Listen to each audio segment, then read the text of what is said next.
Hi all, I just wanted to give you guys a quick demonstration of this NACS to CCS1 charging port.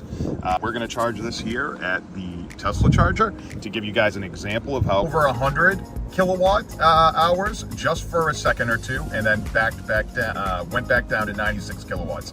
If you look here, my car will be ready in 12 minutes, 80% from 57, or it was 57 at the time.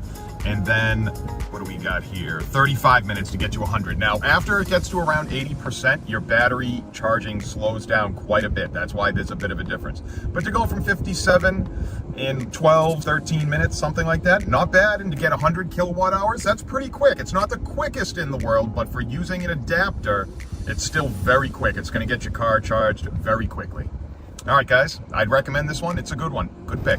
All right, to end charging, pretty simple, guys. All you're gonna do is a tab down here and a tab up here. So the tab down here is gonna release the charger, put it back in to your Tesla port. Very simple. And then there's this tab here that's gonna release the adapter. It works, it's very simple. Bear with me too, because I'm using one hand. So you just put it right in here. Very simple. All right, guys, that's gonna do it. Charging port. All right, you're ready to go, right? Then you just take your Tesla port, you charge it right there. Just plug in and you're good to go. I'll come back with you with charging numbers to see performance on that. All right, guys, charging is starting right now. Let's see it ramp up, see how many kilowatt hours we get to. Right now we're at 40. Just started. I'm at 57% battery.